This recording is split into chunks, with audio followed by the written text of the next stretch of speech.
Hey, welcome everybody to Raising an Archer. Yep. And this is Scott. And Wendi. And we are here at Texas Archery doing another podcast. We had, we shot this. I say we shot this weekend. Our kids shot this weekend at the TSAA State Field Championship. Yes. And we felt like it would be a good idea to go ahead, since all the rules, everything was fresh on our brains, that we should go ahead and do a podcast to kind of walk everybody through what that process looked like, from registration to a quick overview of preparation for it, how, when you showed up, what to expect for day one, day two, what that format looks like. And then we'll just kind of close it up at that point. All right. So Wendi and I got to judge this weekend, and it was a lot of fun. I really do enjoy judging, and I really enjoy judging field, because you kind of get to walk. It's a whole different feel and look. You're not just walking back and forth to the target and back. Right. And you get to see creatures out there, and we were walking. Like Scott. So So we're walking through, because she knows where this is going, because we were walking through a path. She was already making fun of me because I had a walking stick. Yeah. Just in case I didn't fall. I mean, there's rocks out there. It's slippery. I walked on rocks. I didn't fall. Well, I wanted to make sure I had another way to catch myself if I fell. Once you hit 50, you got to make sure you don't fall and break anything. That's right. Okay. So we're walking. See, this is why she deserves this. You guys will totally agree with me. So we were walking through the path. Have been hurt. I see this snake. It's only about maybe it's not even that big. 4 inches. I mean, it was not very big. It was a small little snake. I see it scurry between the two of us, and it goes right underneath this leaf. She didn't see it. I go, hey, Wendi, check that out. Small. She looked down, and I took my walking stick, and I hit it right next to the snake, and it shot right at her. Right between my feet. She screamed and hit me so hard. Got a bruise? I probably.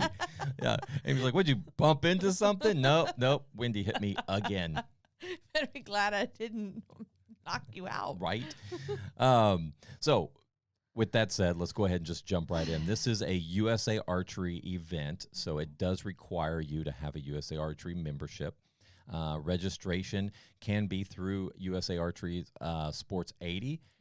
What we did was we went ahead and did registration. We went ahead and sanctioned it through USA Archery.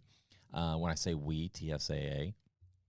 And then we did a registration through a different format, which was through the live scoring app that we have called Eyes on Score. That registration, the reason why it made it really nice for us was everybody could register through Eyes on Score, and then all that data was then just imported right into the system so that we could do live scoring, which I'm not sure there's anybody. I don't know of many. For field, if anybody's doing field. I've never had a field event where we did live scoring. Matter of fact, I've never even seen it outdoor. We've done it indoor, but it was. From my perspective, it was awesome. I loved it because typically when I said the word typically. I hate that word. I don't know why I keep saying typically. Typically, ideally. Yeah, ideally. Your 2 favorite words. Yep. Usually, I can't even say it. So usually when you go to a tournament for a field shoot, you would start, and you as a parent would have no idea what's going on.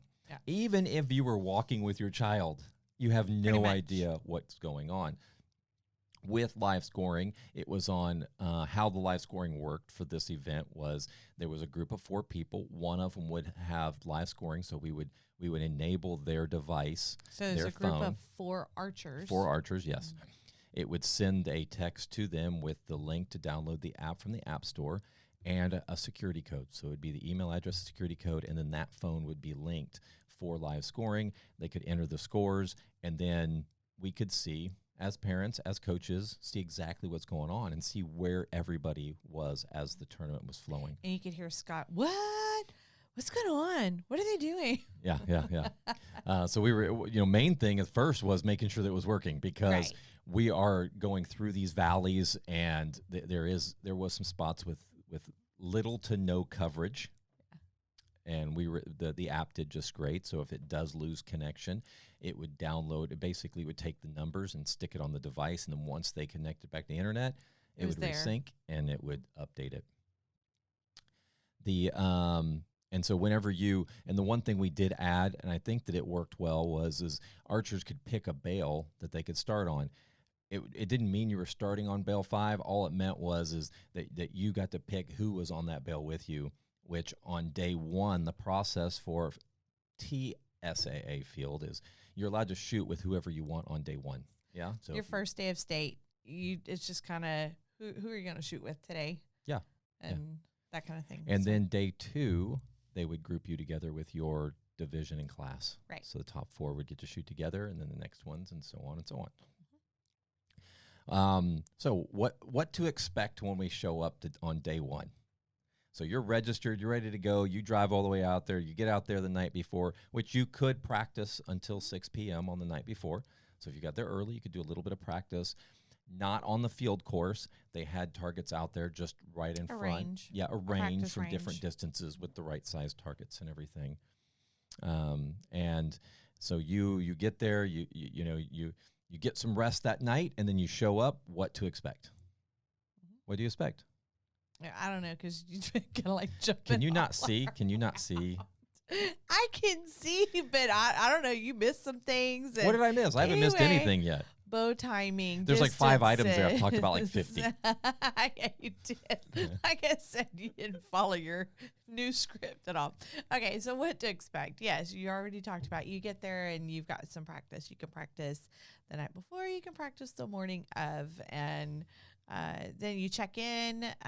There's always a check-in desk. You go there, you check in, you make sure all of your entry information is correct. You then get your scorecards. You make sure that you are, hey, my group's all here. We're ready. Generally, they have you go, okay, you 4 go here, you 4 go here. Then at that point, you're sent out. Right. All right, head out to your bell. You're going to bell 7. You're going to bell 8. Everyone normally wants to be at bell 1 because when they end, they're right there because you can't walk backwards on a course or you might get shot. Yeah. The worst spot to be is like 2 or 3 because once you pass, in theory. Right. Depending on where the targets are placed, the lanes are placed, right. Then for the most part, you're kind of stuck and you got to walk back through the course. Right. Or some people want to be at 24 or 23 because that's right there at the end and they just walk through 24 and are right there at the end. So those are a couple of the things. After we've sent the archers out to their bells, then there is an air horn. Everybody's like, a horn. It says shotgun start. We don't use shotguns anymore, and you're supposed to wait till the air horn. Supposed to before you shoot, unless you're an old ornery guy that says no, we start at 10. It said 10. We started at 10. Okay, but the horn hadn't started. That's right. Anyway, I moved the screen now. I've thrown her all off. So as parents, yes. Go ahead. So I have been called a helicopter mom. I'm shocked. Why would anybody say that about you? Yeah, you almost got my daughter in trouble too. So anyway, those parents who like to walk the course with their child, you can do that. Now in USA Archery, they you're supposed to have your background screening, your safe sport, those kind of things before you enter the field of play. And really, once you've passed into target 1 or whatever target you're going into, you've entered the field of play. It doesn't matter if it's for that target or for the rest of the targets. And the reason is for the safety of our archers.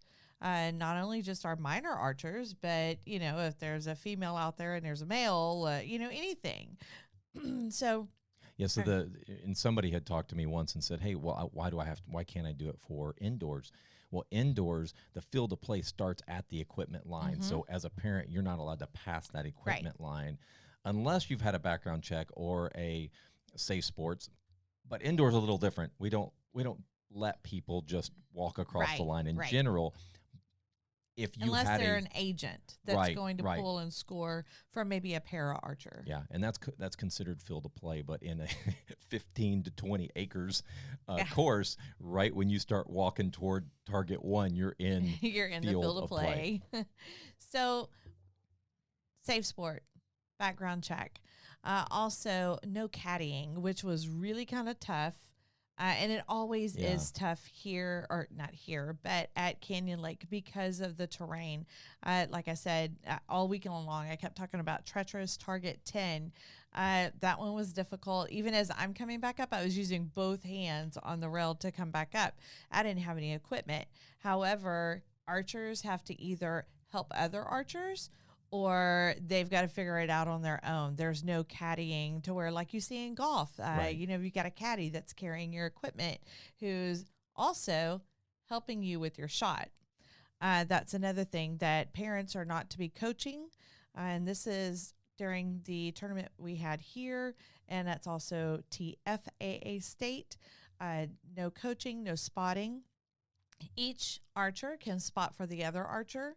I think of it this way. If you're spotting for an archer and you say it was a 5 at 3 o'clock, when actually it was a 5 at 9 o'clock, you have potentially just caused this archer to move their scope the wrong direction, their sight the wrong direction, and you don't want to do that. Right. That's right. Most people don't want to do that. So no spotting, no caddying, no coaching, no helping.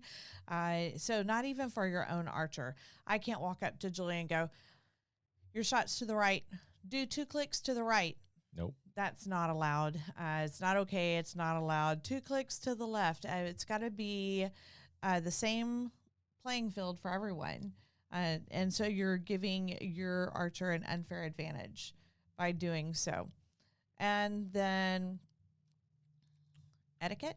Yeah. Yeah. It is a little bit of a different etiquette because the etiquette for indoor is when you're shooting next to somebody, you're not talking to them. You're just focused on yourself.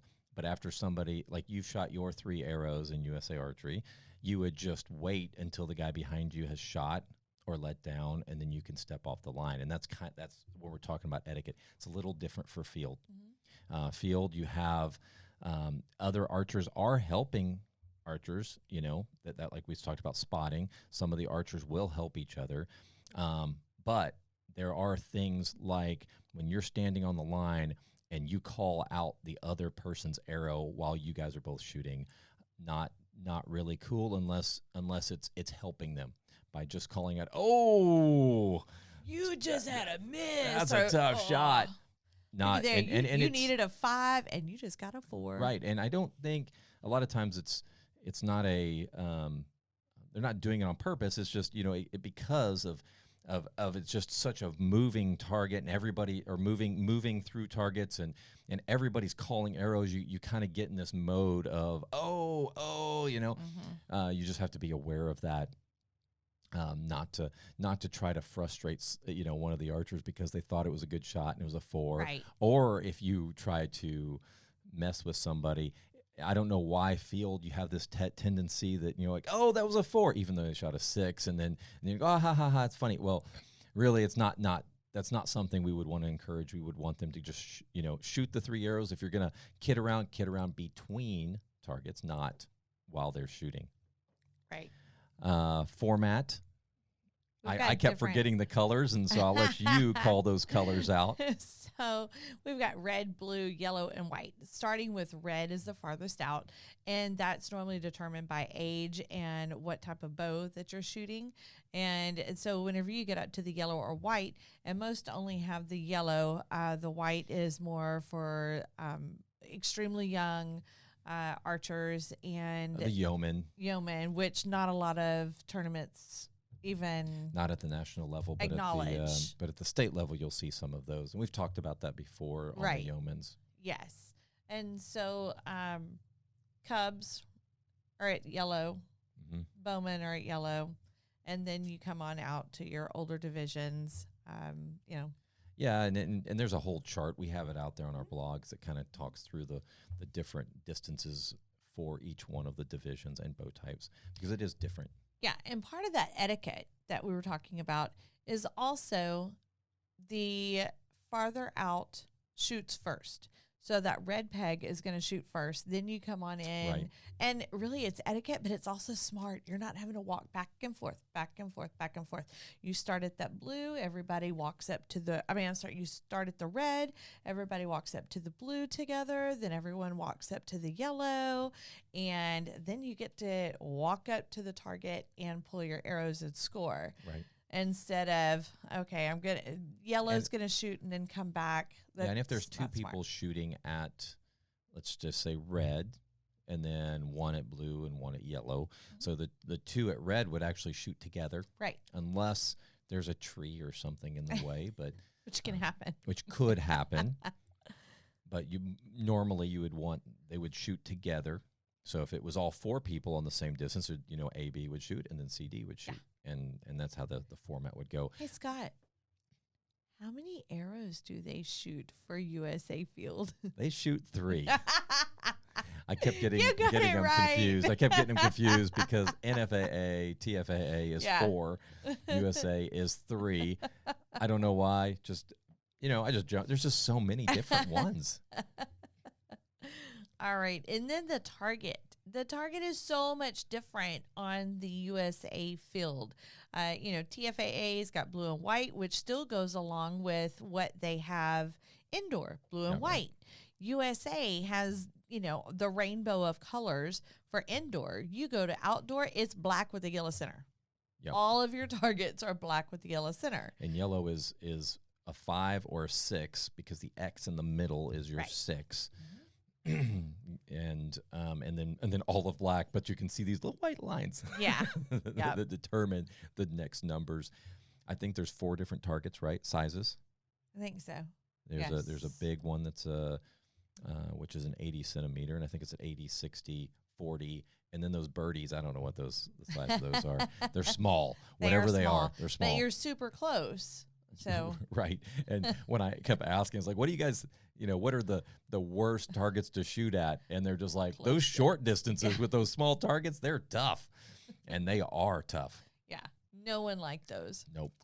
All right. And then when we're talking about the distances for this USA meet that our tournament that we just had, those distances were in meters, where TFAA is in yards. So there were some people that were scrambling and trying to get out there to practice to get those distances. So for a national event, they always do unknown, which would be 24 targets unknown, and then day 2 they would come back and it would be known.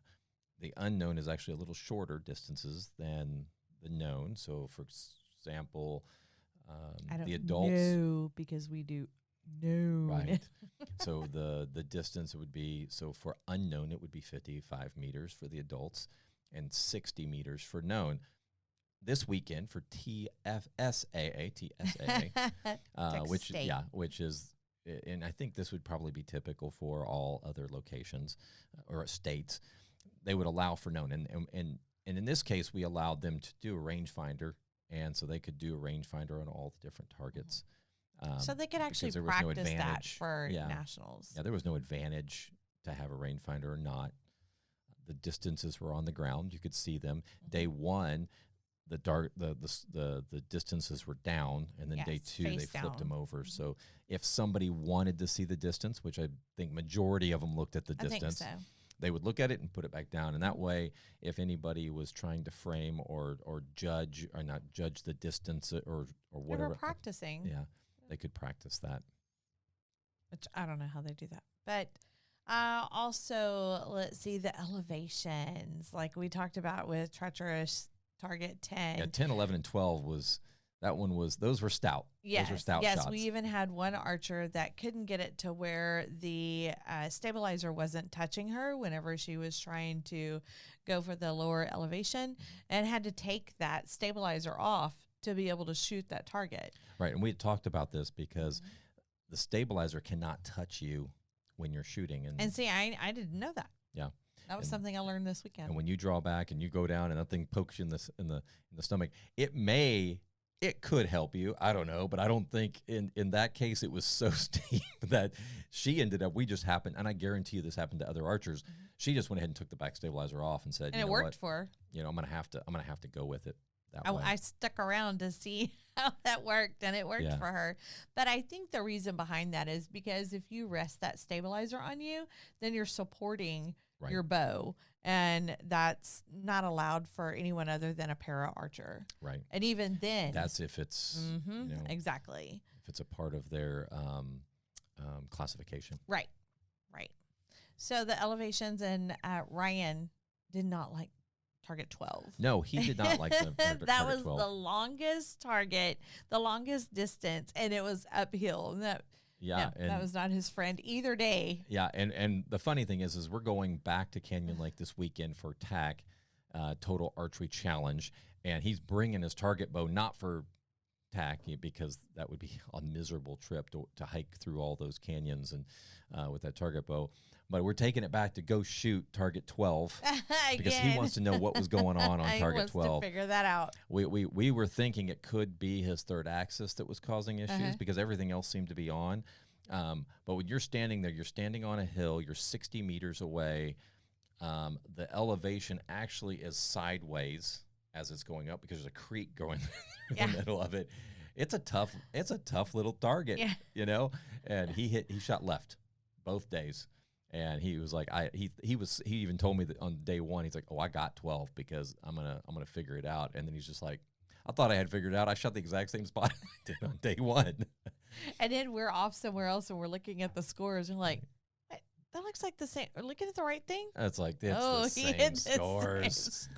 Same scores. And I know I'm laughing now because it's over with, but I was like, oh, because I know he's such a perfectionist and he really wanted to hit the mark on day 2, and it didn't turn out that way. No, it did not, but that's okay. Well, also for us parents and knowing for our kids, there are, well, at least at Canyon Lake, they've got the bathrooms down at the shop, and then they've got 2 porta potties out on the range. Most ranges will have at least 1 porta potty, or it's stationed to where, you know, you'll hit like half the range and come back to the center, and then you'll hit the other half the range.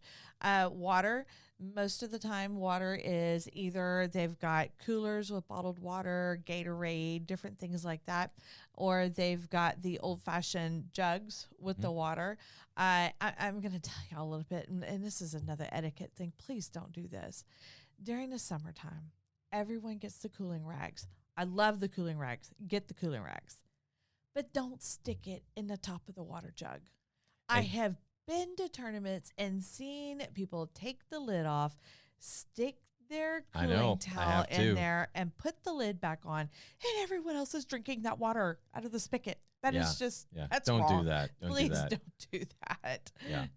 That's just disgusting. But just anyway. pour it out. Just pour it on your rag. Yes, pour it on your rag. I understand you want that rag to be cool.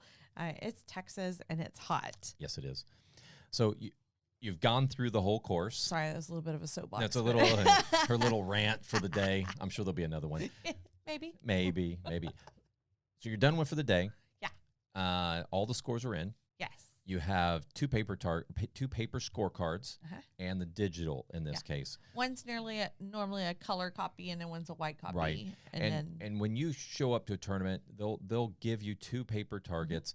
Or paper, why keep you calling that target? I don't know. 2 paper scorecards, and you'll verify those. So you'll have 2 people scoring, and you'll verify those. Oh! During the tournament. You have the 2 scorecards. Okay, they are official. However, you have got to tell your archers, tell your kids. If you're an archer, you probably know this, but make sure at each target your scorecards match. Because guess what? Right. You get back and you go to turn those in and they don't match, the lower score has to be turned in. Yep. The lower score becomes official.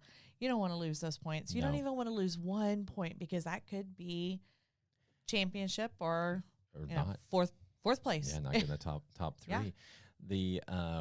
We did things a little different this weekend because of the live scoring. We decided that live scoring would be official.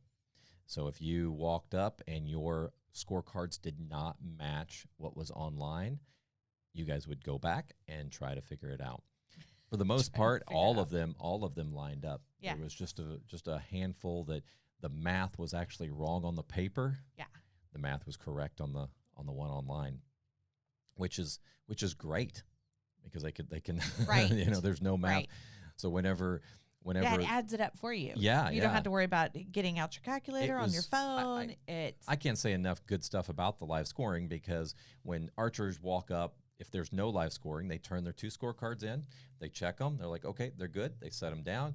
Once everybody gets them in, they have somebody that's entering them into an Excel file right then, and then once they get all those scores in Excel, they sort them. They make sure that the math is right on all the scorecards. They, spot check to make sure everything is right between the 2 cards.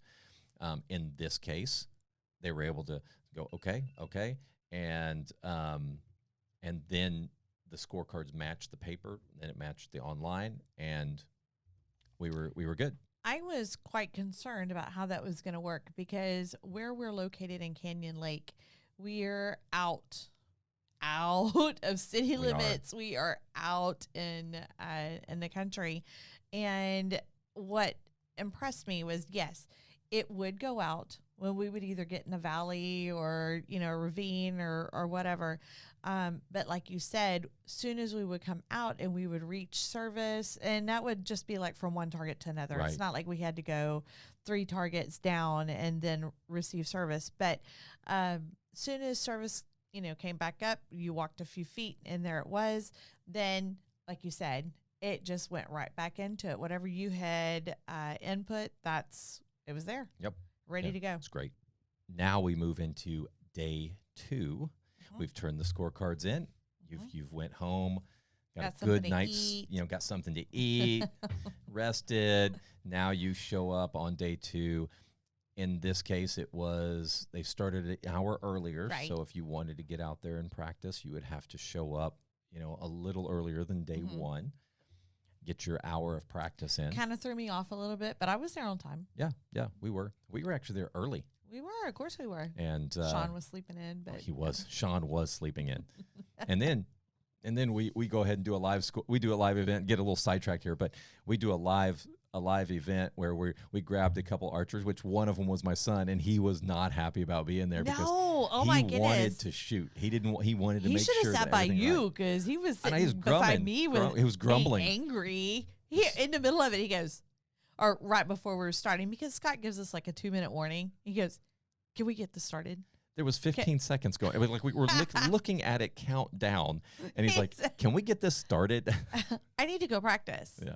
Are we getting started now? I mean, he said that like 3 times. Yeah, I was like, yeah. ooh. We better speed this thing up before we Scott, do something.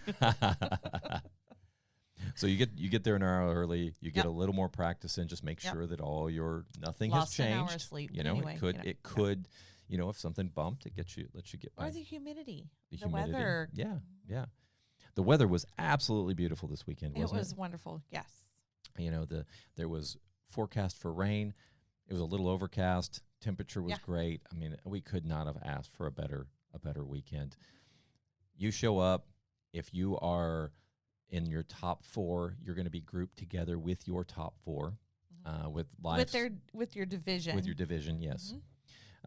If you're not, if you're there's only 2 of you, they would group you with another 2. They tried to group everybody with 4 people. And then they would give you, so when you show up, Barry did an excellent job. He had all the scorecards lined up. That was a cool thing that he had. I don't even know what that's for. It looks like kind of like a mail slot kind of thing. Yeah. So they were slots in it, and he had everyone's scorecards right there. He walked up. What's your name? Okay, here you go. Yeah, and the night before we went ahead and set up all the bales that they were going to be starting at. He did that, didn't he? Yeah, he had it set up. We put it in the system, and when the archers showed up, we went ahead and just sent a text to the one archer, and most of the ones that were sent were the ones that scored the day before. You're talking about the live scoring. Live scoring, and it was super slick. Yeah. Right away, everybody was able to score from the the first one, first bale. Yep. Now they're scoring. they go through the whole. We're not going to repeat what we just did because the process is exactly the same. Ditto. Yeah. Day 2, do what you did on day 1. Yep, exactly. If you didn't shoot your best, and I think that was in almost all of the interviews I did. What is your goal for the day? To shoot better than I did yesterday. Right. And so yeah, you just come out and plan on shooting better than it you is did a the day challenge. before. And we talked a little bit about this in all our different, but the preparation for a field shoot is way more than preparing for a actual indoor shoot or even a target shoot, because you're 50 meters or 30 meters or 20 for an outdoor shoot target. Right. Indoor, you're at one distance, 20, pretty much. Yeah, 21 distance, correct.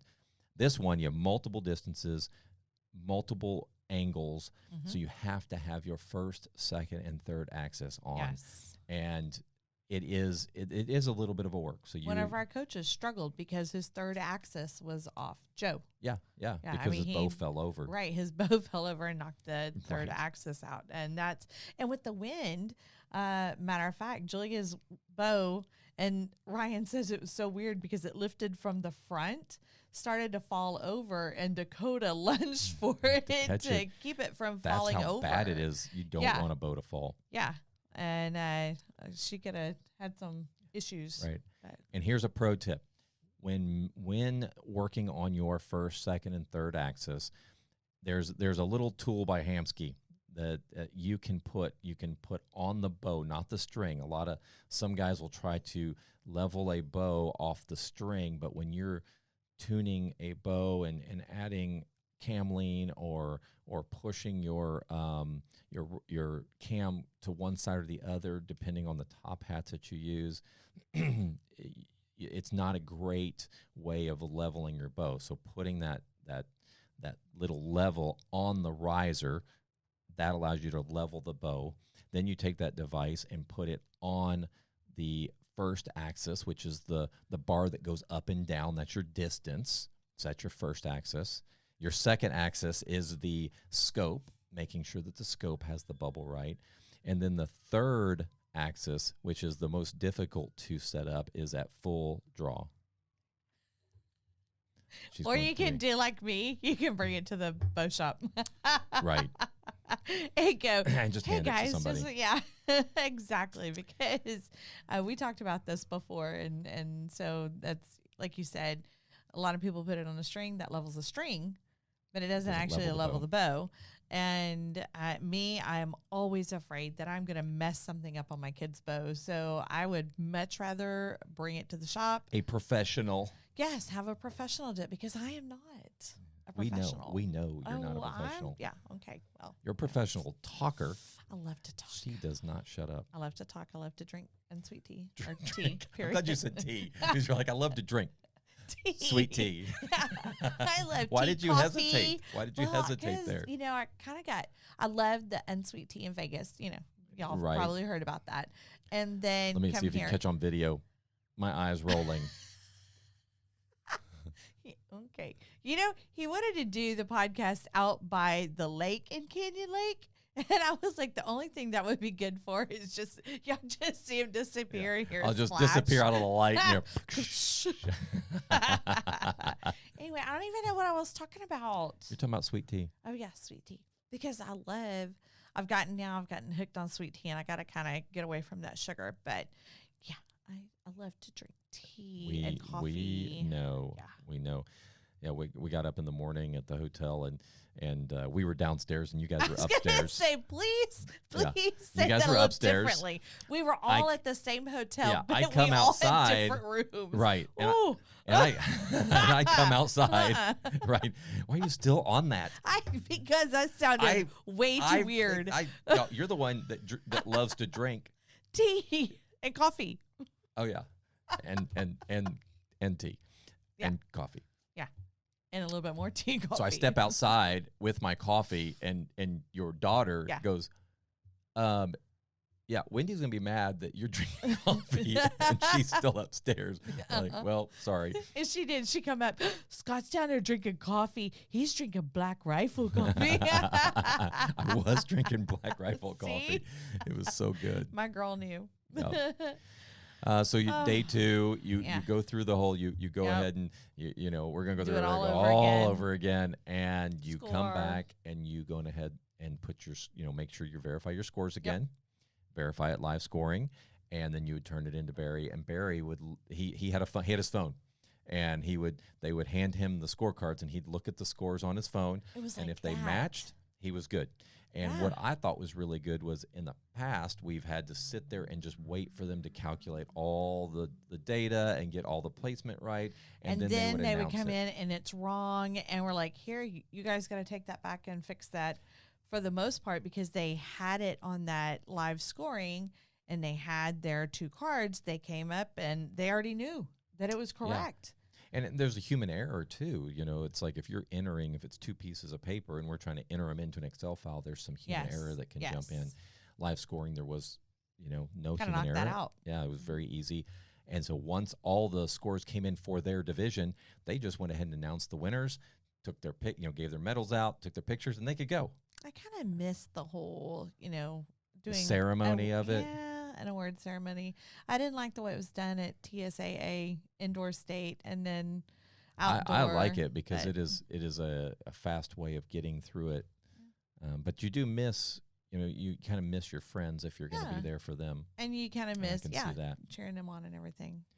So we wanted to go ahead and get you guys through this whole, what's fresh on our minds about field, and that how it all flowed. And so next year, whenever we come up to field, we'll say, go listen to the podcast, and you'll know exactly what.